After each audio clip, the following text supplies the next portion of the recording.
জি ভাই, প্রশ্নটা হলো যে আপনি এই আসনের বিএনপির মনোনীত প্রার্থী এখন আমরা বলতে পারি, তো এই নির্বাচনের ব্যাপারে আপনার মানে জনগণের কাছে প্রতিশ্রুতি কি? আপনি এই এলাকার কি উন্নয়ন করতে চান নির্বাচিত হয়ে?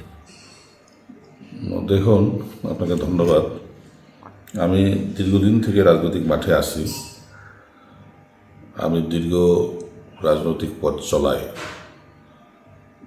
এই কালীগঞ্জ আদিতবাড়ি 2 উপজেলা মিলে লামঘাট 2 নির্বাচনী এলাকা সংসদীয় আসন 17।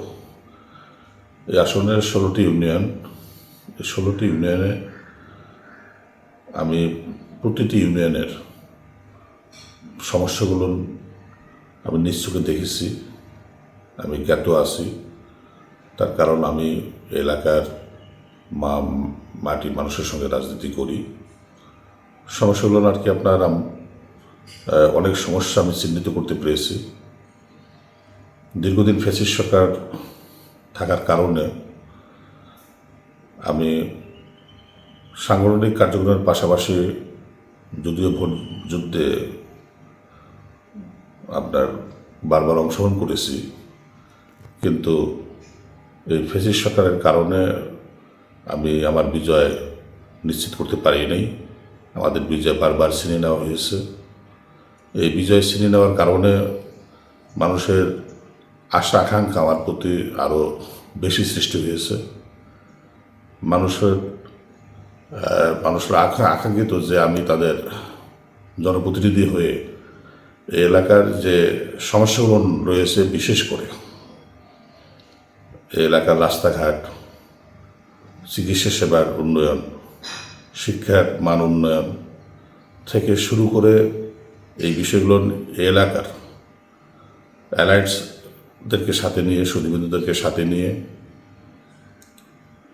আমি যদি আপনার জনগণের ম্যান্ডেট পেয়ে আগামী 2024 সালের ফেব্রুয়ারির প্রথমার্ধে মানে যে নির্বাচন অনুষ্ঠিত হওয়ার কথা, সেই নির্বাচনে যদি গতবারের ন্যায় আমাদের দেশনেত্রী বেগম খালেদা জিয়া, আমাদের দলের ভারপ্রাপ্ত চেয়ারম্যান আমাদের ভাই জনাব তারেক রহমান যদি আমাকে আবারও ধানের শেষ প্রতীক হাতে তুলে দেয়, তাহলে আমি জনগণের ম্যান্ডেট পাই, যদি নির্বাচিত হই, এলাকার প্রতিনিধিত্ব করার সুযোগ পাই, তাহলে এই জিনিসগুলোর বেশি গুরুত্ব দিয়ে আমি এলাকার উন্নয়ন ঘটার চেষ্টা করবো ইনশাল্লাহ।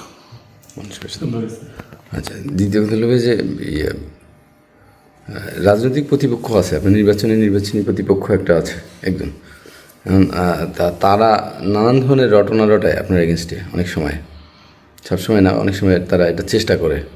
এখন জনগণের সাথে আপনার সম্পৃক্ততা আমরা দেখছি, আপনি জনদাবি নিয়ে কাজ করেন অনেক সময় দেখছি, কারণ সাধারণ মানুষ কিন্তু আপনাকে চায়, আমরা মাঠে মধ্যে কাজ দেখছি কম বেশি। তো কথা হলো যে তাদের এই ষড়যন্ত্র মোকাবেলার জন্য আপনার কর্মী এবং আপনারা প্রস্তুত কিনা, বা আপনি তাদের উদ্দেশ্যে কোনো বার্তা দেবেন কিনা, সে ব্যাপারে সাধারণ মানুষকে সতর্ক করবেন কিনা?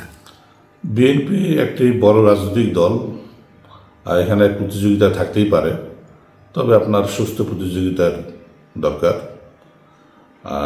আমার যেটি আহ্বান থাকবে, আমাদেরকে মানে দেশনায়ক তারেক রহমান, আমাদের দলের ভারপ্রাপ্ত চেয়ারম্যান, উনি যাকে মনোনয়ন দেবে আর কি, আপনার যেহেতু একই দলে আমরা কাজ করি, একই দলের আমরা কর্মী, আমরা একজন একজনের সহযোদ্ধা, আমি আহ্বান জানাবো যে তারা এক কাতারে এসে আর কি আপনার কাজ করবেন। আরেকটি বিষয় আপনাকে বলি আর কি, আপনার ষড়যন্ত্রকারী যাদের অশুভ উদ্দেশ্য থাকবে আর কি, আপনার তারা হয়তো বা 2-4-5 জন হয়তো বা আর কি আপনার এরকম থাকতে পারে, কিন্তু যখন মনোনয়ন ঘোষণা হয়ে যাবে আর কি, তখন সকলেই এক কাতারে এসে আর কি আপনার নির্বাচনে অংশগ্রহণ করবে এবং এই আসনটি আমরা উপহার দিতে পারবো ইনশাল্লাহ। ভাই, এনি কোশ্চেন আপনার? ঠিক আছে।